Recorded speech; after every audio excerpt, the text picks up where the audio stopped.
Right, okay, page 76. If you're looking inside the Tanya, we're going to discuss whether or not, or how is it possible that a person could potentially, and it would be very convenient, right? If you could potentially inherit faith. So is that how it works? Is it in the genes? So that's what we're going to be speaking about this evening. We're at the beginning of chapter 18. Hello. Last week, what we said. Rabbi Shoshana, 1 second. unmuted. There we go. Okay, thank you. We're all good now. Hello. So that's what happens when you auto-mute everybody. Then sometimes you auto-mute yourself as well. So anyway, so we're at chapter 18 and page 76. So the question over here is there such a thing as inherited faith? Faith is a big, big topic at this time of the year, right? We're coming up for Pesach, and the matzah that we eat on Pesach is called the food of faith. Michla de mehemnusa. That's what it's called in the language of the Zohar, of Kabbalah. It's called the food of faith. So that implies that you have to feed your faith. You have to nurture your faith. We know that Moshe, who is the ultimate Jewish leader, is also called the Raya Mehemna, which that's Aramaic. It means Ro'eh Ne'eman. Direct translation, the faithful shepherd. The deeper translation, the shepherd of faith. In the same way as the responsibility of a shepherd is to make sure that the flock is cared for, and cared for means that all of their needs are provided. So part of Moshe's job, and by extension what the Zohar calls the Moshe representative within every generation, it's their job to make sure that they sustain and nurture our faith. So on the one hand, you have a fair amount of evidence that indicates that faith is a work in progress and you have to actually do things to stimulate faith. And on the other hand, we have what we're going to be learning about now, which is the principle that faith is inherited. And so let's just go back. I'm going to pop it on the screen so the people who are online can see this. But let's just go back to the beginning of this chapter, well, not the beginning, but let's just go back where we said that we have ahava mesuseres, which means that we have an innate love of Hashem.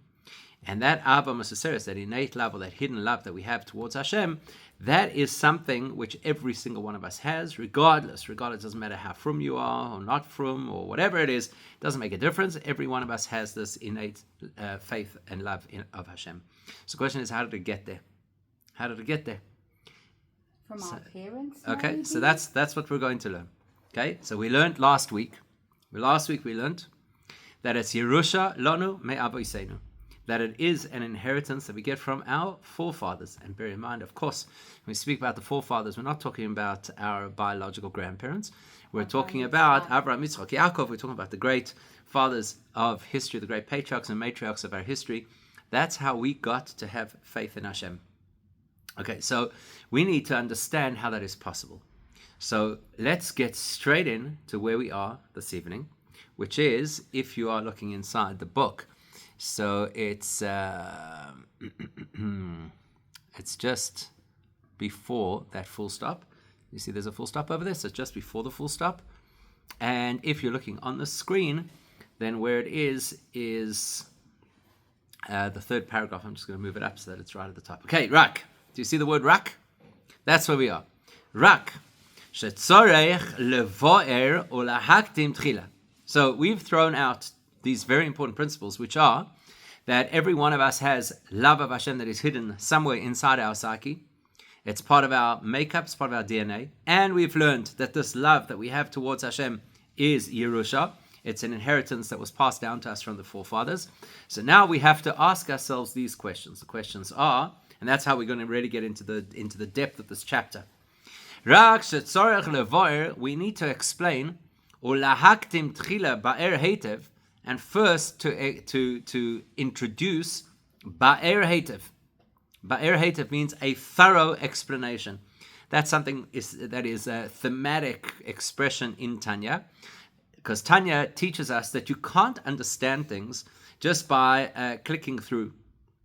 You can't understand things just by a download. If you want to truly understand something, ba'er hetev, you have to explain it thoroughly. Again, fits perfectly with the Pesach theme, because we know that Pesach is a night where you're supposed to tell a story, but it's also a night that's supposed to be interactive, and there's supposed to be questions and answers. And the responsibility of the father who is answering his child's questions at the Seder, the responsibility is ba'er heitev. You've got to give such a thorough, decent explanation of what it is that you're teaching that your child is satisfied. So that becomes a theme in Judaism. In Judaism, it's not good enough just to give snappy answers to people's questions. And not like Mad Magazine that used to say snappy answers to stupid questions, right? But when people give an answer, when people ask a question, very often what we want to do is we want to just dismiss them as quickly as possible. Because let's be honest, we're living these highly frenetic lives. We think we're very busy people. We have a lot of things that are stressing us out. And if somebody's going to bother us with a question, that could be very uncomfortable. So we just want to dismiss them. Just give them an answer. And especially in today's world, had a very interesting interaction today with AI. Very interesting. I was trying to brainstorm something, so I figured I'll brainstorm together with AI instead of just brainstorming on my own. So it started to criticize me. It says you're using the AI as an encyclopedia. You should be using it as a stimulator. Okay? So, Jesus, right. please. So what does that mean? What does it mean? What's it telling us? I thought it was a great lesson. The great lesson is, if you are a citizen of the 21st century, you're probably using everything as a source of information. I'm going to click on here, it's going to give me information. I'm going to watch that video, then I'll know everything that there is to know about the Middle East conflict, about Russia and Ukraine, or about biology, or about science, or whatever it is. I'm just going to click on something, and that's going to give me all of the download of what I need. Whereas what's supposed to happen is these things are supposed to stimulate us, that we actually start using our brain and we start exploring further and thinking deeper. So Judaism is all about being a stimulator. It's not just to answer your question. That's why people get frustrated in Judaism. We'll answer the question already, because they want that. They need that immediate feedback. They need that immediate resolution. No, we want ba'er heitev. We want to explain things thoroughly. And the way that you really, truly get to understand something properly in full 3D, but you've got to explain it thoroughly. And sometimes to explain something thoroughly, you have to include information that the person wasn't even expecting. And you might have to take them off on a little bit of a tangent in order to build that information, in order that they should be able to understand. Comes from Be'er? Barur? No. Not at Ba'er all. is from the word, is Aleph Reish, from the word Barur bi'ur. is not. Bi'ur is to explain, and Barur is base Reish, which is from the word to clarify or to refine. To refine. So there might be one of the methods that you use, a lev va'er, in order to explain, but it's not the same root. It's not the same root. So I'll just give you a little example, because some people come after this to the Gemara Shir. And in the Gemara Shir, just warning you in advance what's going to happen this evening, we're going to learn something that is in the Gemara, but is not really in the Gemara, because you need all this information in order to be able to understand the Gemara. So that's ba'er heitev, where sometimes you've got to have a whole introductory concept before you can even begin to understand the concept that you're talking about. Now, we already saw that. We saw that in the first module. Remember, we're in the second module now. The first module started with a series of questions in chapter 1, and then we didn't get to even address those questions, let alone answer those questions, until we were in chapter 12. Because we needed all of that preliminary information to give us context to be able to understand what's going on. Here, it's a little tighter. We're not going to stretch it out over so many chapters. We already have a lot of foundational information. So now at this point, we can actually afford to understand things a little, I don't want to say quicker, but with less effort, but still ba'er heitev. We've got to explain well. So the question is, what do we have to explain? Here are the parameters of what it is we're going to be learning from now until chapter 25. What are we going to be learning? So the first thing we're going to learn is shoresh ahava zoi. The first thing we have to understand is, what is the root of this love that we have for Hashem? It's a really interesting question. Because most people, most likely, if you told them that you have a built-in love towards Hashem, most people would probably first question, what is that? What does it look like? What does it feel like? Here we're saying, no, before you can say what something is, if you truly want to understand, you have to go to the shoresh. What is its root? Where does it come from? Now, it's very important to know this. We live in a mirror universe. Our physical reality is a mirror of the spiritual reality, and the nature of a mirror is that things are inverted. So in the physical reality, the roots are lower than the things that grow from the roots. So the roots are buried in the ground, and then the tree comes out of the ground and grows vertically. In spiritual, the inverted mirror reality, in spiritual terms, the roots are higher than the things that grow out of the roots. And in exactly the same way as the roots of a tree or a plant are invisible to us, the spiritual roots of things are also invisible to us. You have to go digging, you have to go exploring if you want to find what those roots are. But it's not just that. See, it's not just that the root is where something grows from. It's more than that. In order for a tree to survive, it has to have sustainable roots. So depending on what kind of a tree it is will determine what kind of root system it has. And that root system is going to anchor that tree in the ground so that if, for example, there's a major storm or something, the tree is going to survive. And we know that every few months, you've got a big storm and then there's a tree that falls over and you recognize this tree obviously did not have the root system that it needed in order to survive. That's why the Mishnah tells us in Pirkei Avos, which, by the way, we're going to start studying soon, because straight after Pesach we start the annual cycle of Pirkei Avos. There's a Mishnah over there that says that if you are a person who has certain qualities, we'll get to them in a second, then you are like a tree that has a healthy root network and doesn't necessarily have too many branches. Whereas if a person has different qualities, then they are like somebody who has many branches without strong roots, and they could be blown over by even a small wind. So what are those qualities? So the Mishnah says that the two qualities that are represented by roots and branches are fear of Hashem is the root and knowledge are the branches. So what that means is a person has a lot of knowledge without a strong root in faith and commitment to Hashem, that tree becomes top heavy and it can fall over. Whereas the person has a very healthy anchor in their relationship with Hashem, and then they build their knowledge on that, that is a sustainable, durable tree. So over here, if we're going to speak about love of Hashem, first we have to know what the shoresh is. You have to know what the root is, because that's what's going to make it durable. That's what's going to make it sustainable. So what is the root of our love of Hashem? Faith. Well, that's what we have to understand. It's that Ba'er Heitev, no snappy answers. Ba'er Heitev, we have to understand thoroughly, shoresh ahava zoi. What is the root of this love? Where does it stem from? Now, of course, one of the things that you have to know in life is that the root of something is essentially the life of something, right?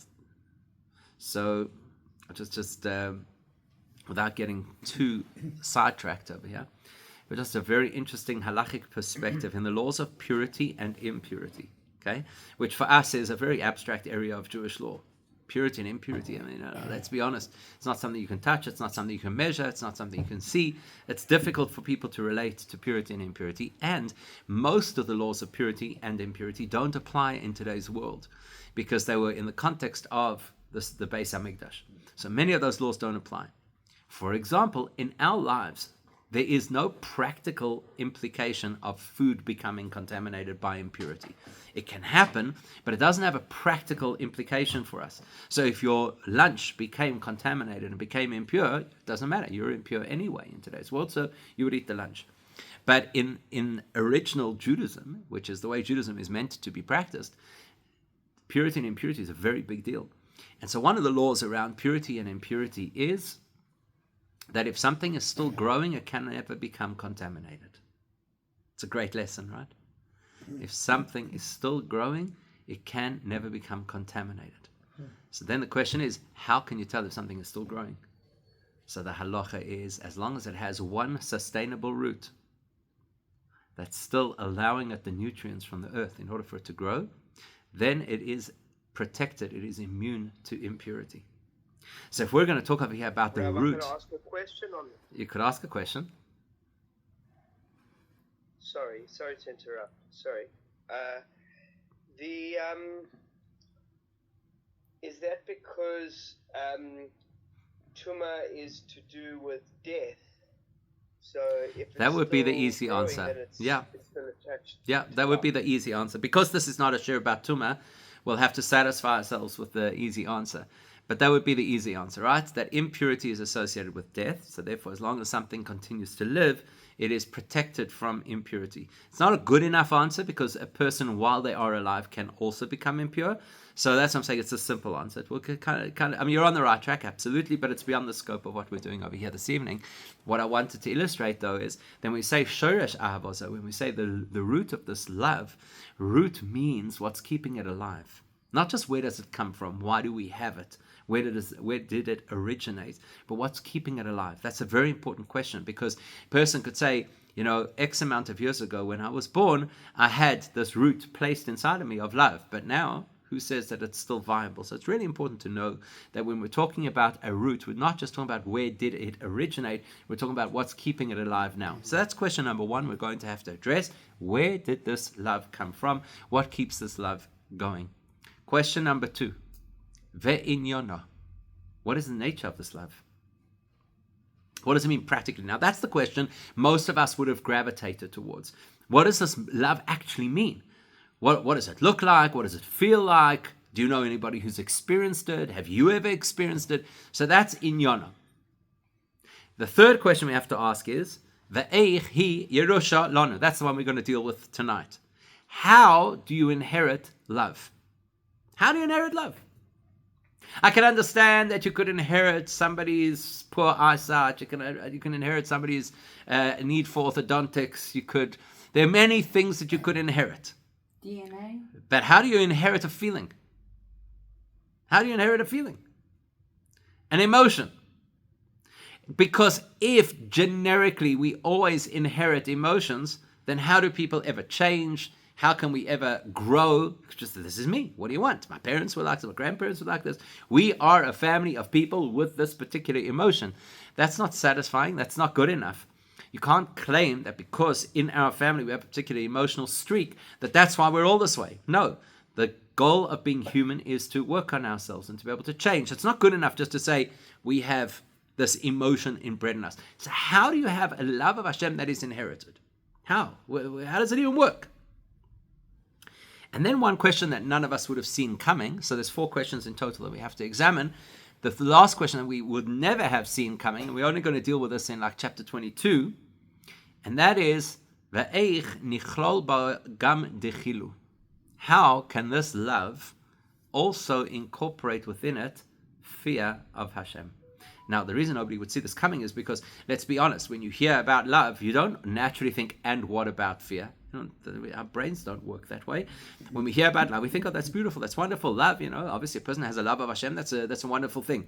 But the question over here is, there is a need, and we'll have to clarify later why there's a need, that this love must also have a fear component to it. Now, it's very important that we recognize that fear in this context is not fear in the same context as panic or anxiety. That's not the kind of fear that we're talking about, and we'll unpack it later when we get to explaining what fear is. We'll explore it a little bit further. But let's say this. Imagine you had an opportunity to meet the individual who was your all-time idol. And you know that meeting is in an hour's time. You're going to feel trepidation. That's the kind of thing we're calling yira over here. It's not fear as if I'm afraid that the sky's going to fall on my head, or I'm afraid that, God forbid, some terrible thing's going to happen. This is trepidation. It's like, wow, this is big. So the question is, where does that fit into this world of love? Again, at this point, it's strange for us. Why would you even be asking that question? Why is it that when you hear the word love, that you automatically have an association with fear? Okay? So let's try and explore and explain what that is. But Tony has a question. Yes. Would it not all fall under the concept, which is pretty abstract, that we're talking about in regards to mirroring, right? Because for one extreme, there has to be an equal match or measure in the other direction. So is this all to do with mirroring? Okay, you've raised a very interesting point.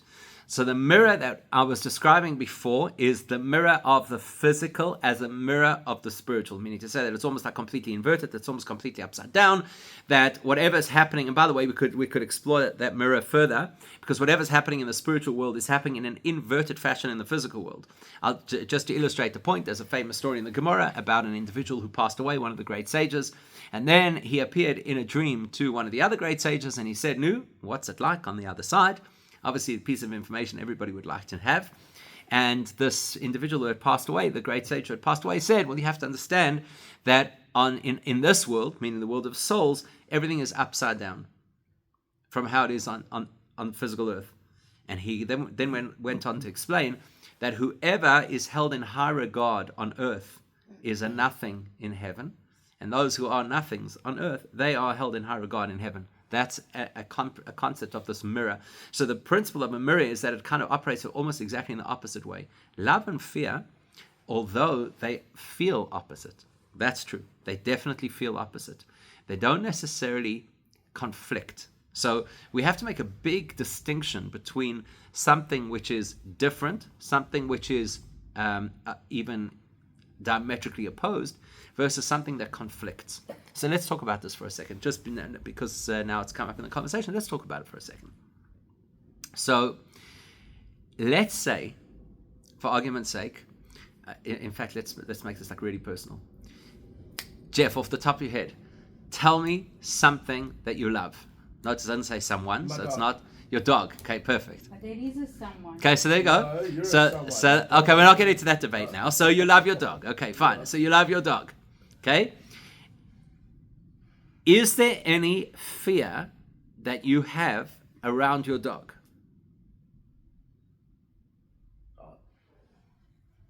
I'm not talking about your neighbors and if they're worried, does your dog bite, right? To talk and she'll tell them all my secrets. Okay.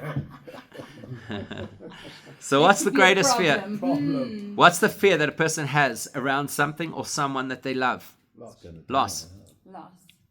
So the greater the love is for that person or for that being or for that thing, the greater their fear is of what would happen if something, God forbid, happened to it. Something negative happened to it, right? So the minute you think about love without realizing it, you're actually also immediately talking about fear. And they do go hand in hand. Now that is classic fear. That's not necessarily the fear that we were speaking about, which is trepidation, but it's a natural thing that when a person has a deep love for whatever it is, they will naturally have a fear of losing whatever it is or of harm coming to whatever it is. Right? So that's why we're very protective over the people who we love, because we're afraid they shouldn't get hurt.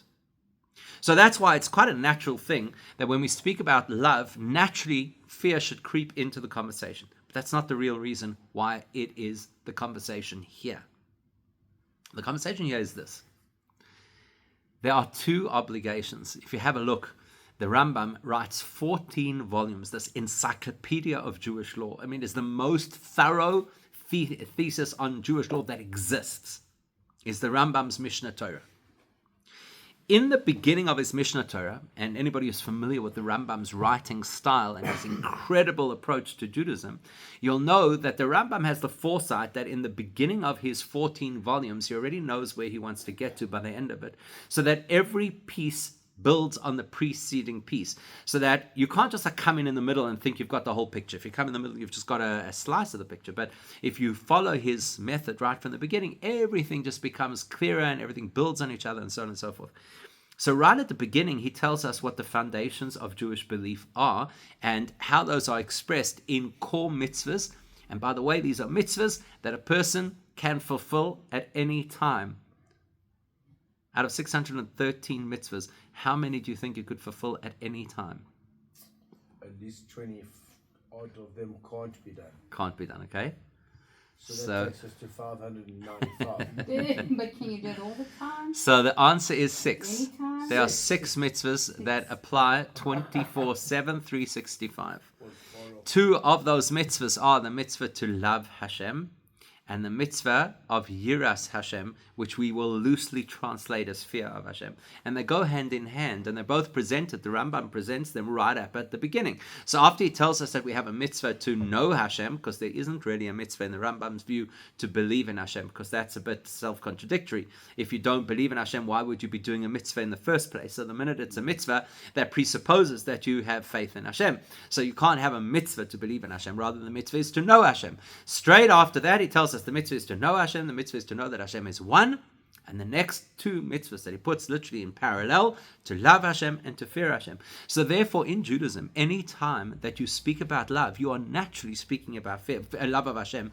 You are naturally speaking about fear of Hashem. And here we've just made a proposal that we all have a hidden love of Hashem. So the question is, what about the fear of Hashem? Do we not have a hidden fear of Hashem? Do we not have an innate fear of Hashem? Is it only an innate love of Hashem? And for all those people who are really romantic, and all those people who are highly idealistic, and all those people who, like to look at the world through rose-tinted glasses, yay, we all have love of Hashem. But if I understand that there's an equal obligation to have love of Hashem as there is to have fear of Hashem, and if I realize that to have a meaningful relationship cannot be just about love.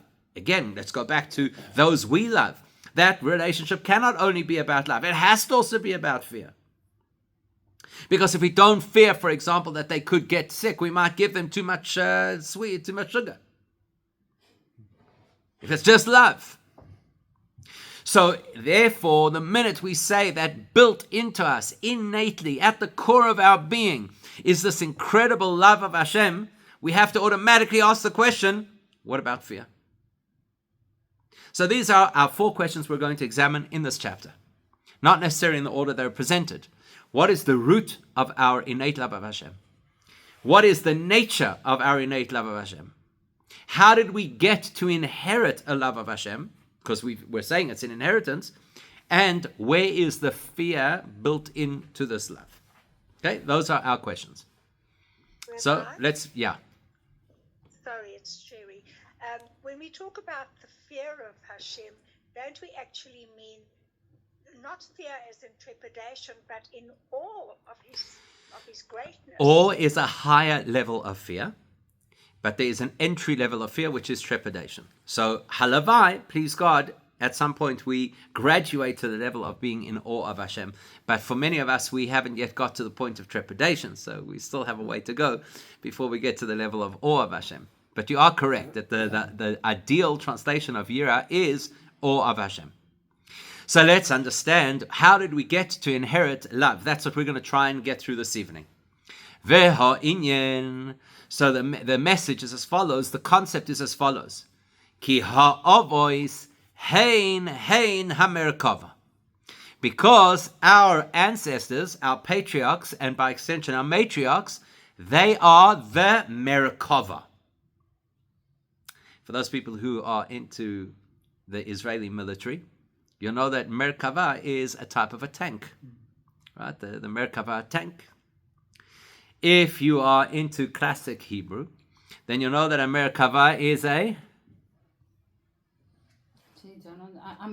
chariot. It's a chariot. It's a chariot. A Merkava is a chariot.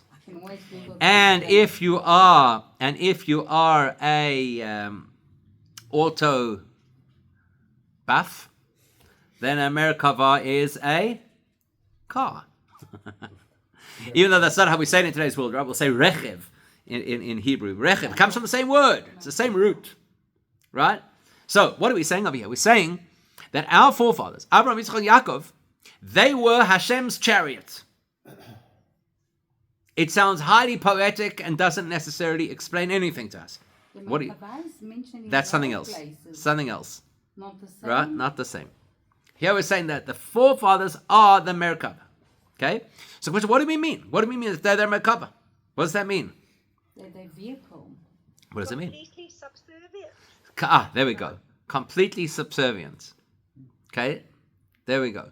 Now we've got to understand what that means. Okay? So what does it mean to say that somebody is completely subservient? Let's think about a vehicle for a moment. Now we live in a very different time in history where we have autonomous vehicles, and so it may derail the metaphor that we're trying to develop over here.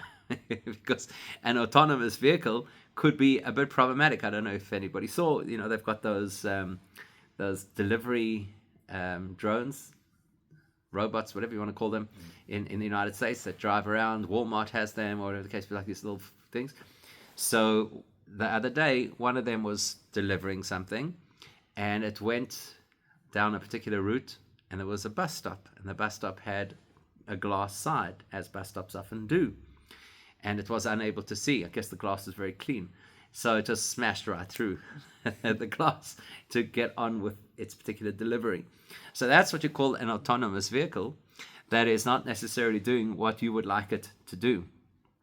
I don't know if you saw also a couple of weeks ago, there was some restaurant somewhere in China where they had a robot that was a robot server. And the robot server, I don't know how much it could serve. I'm sure it was quite limited functionality, but it also had a different setting to dance. And something went a bit haywire and started dancing when it was supposed to be serving. And the other waiters were trying to get this thing to stop dancing because you can imagine it was interfering with the patrons who were trying to eat at the restaurant.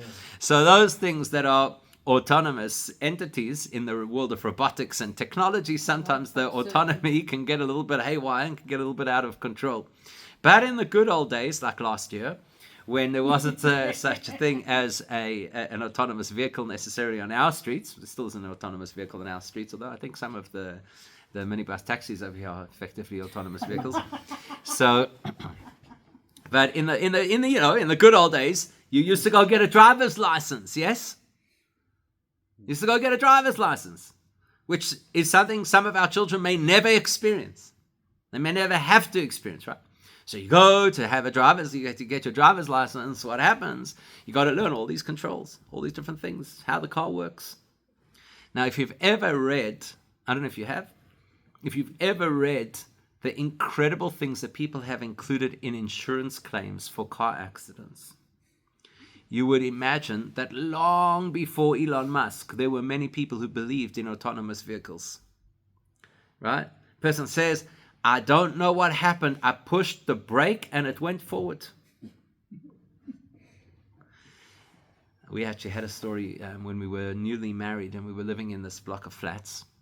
And many of the tenants were elderly people. And one morning we had a ground floor flat. And directly opposite us was the communal parking garage. And we're sitting there, and the next thing we hear this terrible, terrible crash. Run outside to see what happened. And there's this car halfway into the communal garden through the wall. And it was one of the elderly residents who had literally put the car in drive, looked over her shoulder to reverse, and gone straight forward. It was big miracles that nobody was hurt. So you can't now blame the car that I put it into reverse and it went into first. In the same way as the person can't blame the car that I turned the steering wheel to the right and the car decided to go to the left. Or, I don't know, I was within the speed limit. I don't know what my car was doing. It's like a Herbie Goes Bananas kind of scenario, So the concept of a vehicle is something that is designed to execute exactly what the operator wants without hesitation. That's what a vehicle is supposed to do.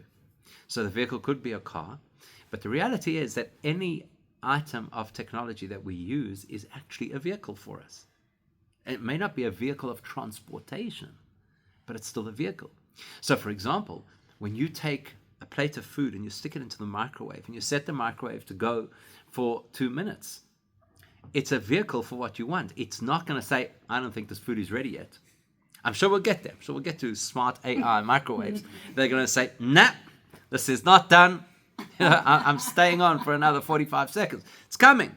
But the truest sense of a vehicle is that you design it with a particular purpose and then you operate it to fulfill that purpose, and it has no alternative but to do the purpose for which you designed it.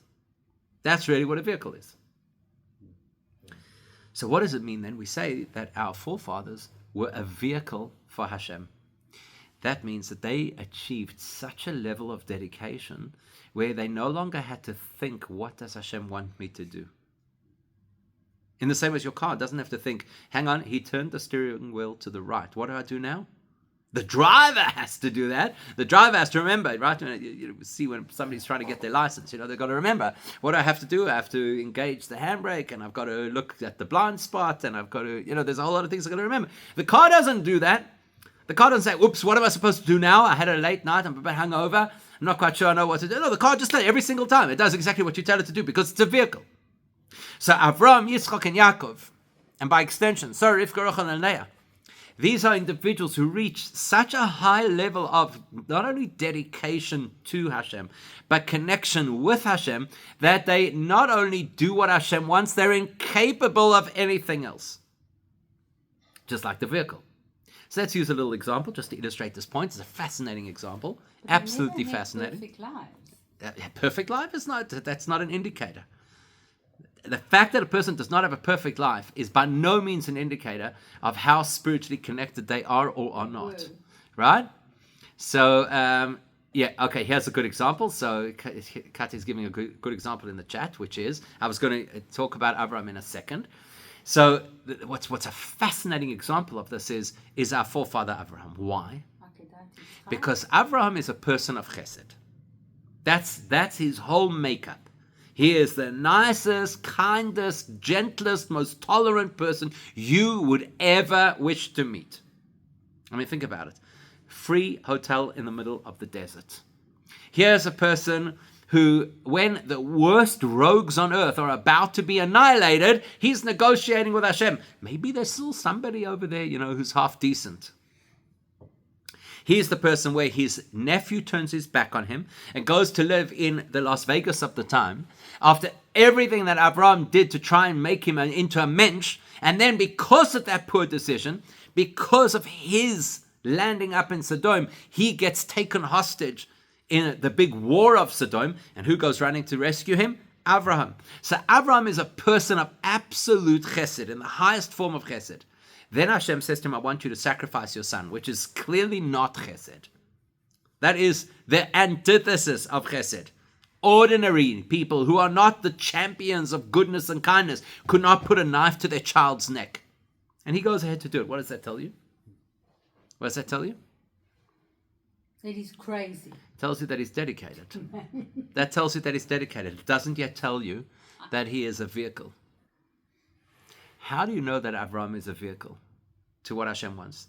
Dedicated, yes, he's absolutely dedicated. He's dedicated to the extent that he's willing to go against his natural behavior in order to fulfill what Hashem wants. But where do you see that he's a vehicle? Listen to this. That's mind-blowing. Listen to this. So the Torah tells us the story that they're on their way, they climb up the mountain. You can only imagine the interaction, and there must have been a lot of tension going on at that particular time. At which point do you break it to your son what the purpose of this journey is? Now, Yitzchak is no fool, and he immediately intuits what's going on, and he says to his father, I don't get it. You have the knife, you have the wood for the fire. Where is Hayeh Haseh La'oila? Where is the sheep that is going to be brought as an offering? And what does Avram say to him? He says, in a kind of roundabout way, you're it. And now they get up onto the mountain, and Avram has to build the altar that Yitzchak's going to be bound onto. And then he binds Yitzchak on, and the Midrash tells us that Yitzchak, who is a person of Gevurah, the exact opposite character to Avram, and so for him, doing things just out of dedication is kind of natural. So he says to Avram, just make sure when you tie me, just make sure that you tie me really well. Don't do one of these Jewish bows, You've got to do like a good old sailor's knot. Make sure that, so that I don't wriggle and I don't do anything when the time comes. And then the Torah says this. You ready for this? The Torah says this. Vayishlach Avraham es yodoi. Vayikach es ha'ma'acheles lishchoit es benoi. And Avram sounds so poetic. It sounds exactly like the old English translations of the Torah would want it to sound. And Avraham sent his hand, and he took the knife to shecht his son. And at exactly that moment, an angel appears and says, don't do it. The whole thing was a test. So the question over here is, what does it mean that he sent his hand? When last did you send your hand? Anyway, send your hand on a mission. What kind of thing is that? We don't send parts of our body. It's an automated response that the minute the brain has an idea, it triggers this even shorter than a nanosecond messaging that goes to the particular part of the body, and then it reacts. And we can imagine how tedious it would be for Jewish people if you had to tell your hands to move every time. We'd never be able to speak. Right? Can you imagine? I want to say something, but I also have to tell my hand that it's got to do the whole shtick. Yeah. So what does it mean he sent his hand? He sent his hand to get the knife. What does it mean he sent his hand to get the knife? So some people will tell you, unfortunately, they clearly have very little, if any, understanding of who Avraham was. Some people say he was hesitant. I mean, after all, he has to put a knife to his son's neck. He doesn't really want to do it, so he's got to force himself. He's got to force himself to take that knife. But if that were the case, then the whole story is not as spectacular as it's made out to be, because he's like really fighting against himself. So here's the interpretation according to Hasidus. Avraham is a Merkava. He is a vehicle for Hashem. That means Avraham has no personal insight into how this should play out. It's whatever Hashem wants, that's what's going to happen. So I'll ask you a question. Does Hashem want him to slaughter Yitzchak? No. No? In fact, afterwards, Rashi points out, that the language that Hashem gave to Avraham when he instructed him was, Ha'alehu, take him up the mountain. Till today, we call it Akedat Yitzchak. You know what that means? You know what Akedah means? The binding of Yitzchak. We don't call it the sacrificing of Yitzchak, because that was never the intention. And therefore Rashi says that afterwards, when Avram questions and says, I don't get it. Hashem, you told me to take him and to do this whole thing. Now you told me not. Hashem says, I never told you kill him. I only said take him up. But now that you've taken him up, take him down. What does Hashem want? Hashem does not want Yitzchak to die. Hashem only wants Avram to show his commitment. So therefore, when it comes crunch time, and he's got to actually take the knife to shecht Yitzchak, his hand doesn't respond. Because he's a vehicle. And a vehicle can't do something that the driver doesn't want it to do. So he's got this incredible dilemma. It's never happened to him before. What's going on over here? Hashem's telling me to do something. My body's not reacting. And so for a brief moment, he thinks, maybe I'm not as dedicated as I should be. So vayishlach es yodo. He starts forcing his hand not only against his nature, but almost against the nature of his connection to Hashem, because he can't understand why it is that his hand's not responding. And then Hashem says, okay, stop, because you've uncovered the truth. I actually don't want you to shecht yourself. An angel? Yeah, it doesn't matter. It's the voice of Hashem through an angel. That's irrelevant. Okay. That's not important to the story. The important part of the story is that he is unable to get his body to respond to something that Hashem would not want to happen. That's a Merkava. Now, once you have that bit of information, you've got to go back to every single story you have ever read about Avram, Yitzchak, Yaakov, Sarah, Rivka, Rachel, Leah, and you've got to expunge any time that you thought maybe they got it wrong, maybe they had a wobble, maybe they were anxious, maybe they were lacking faith, or whatever. You've got to reinterpret every story and appreciate whatever happened in their stories. It's because they are a vehicle for Hashem. And they didn't get there because they were gifted it. They got there because they worked on it. Because we know that Avraham, the Rambam is very clear about this, that Avraham was somebody who had to discover Hashem for himself, and then he had to build a mature understanding of who Hashem was. And because they did that radical investment to go from being ordinary people to people who were so absolutely connected to Hashem that they became a vehicle, therefore, let's read it back inside. Ve'al kain, because of their extreme dedication and because of their extreme connection to Hashem, zochu, they merited lehamshich nefesh ruch neshama livnei machrei adolam. Their reward for having shown so much dedication to Hashem was that they would now be in the spiritual DNA of their children a special neshama. And what would that special neshama be? It would be me'eser spheres dikdusha sheba'ar ba'olam esatzilus bria yetzira asiya. It would be a neshama that is crafted or formed out of the 10 special energies that Hashem invested into the 4 spiritual worlds. Lechol echad ve'echad kefi madrigosoi uchefi ma'asav. And every individual one of their descendants would experience that neshama relative to their spiritual status and relative to their personal behavior. So you'd have the neshama, guaranteed. How much you'd experience the neshama, that's going to depend on what each person does in their life. So that is our first clue to how it is possible to inherit something like love, because this is not ordinary love. You're not inheriting the love, you're inheriting the neshama, and that neshama carries that love. More to come, but that's where we'll leave it for now.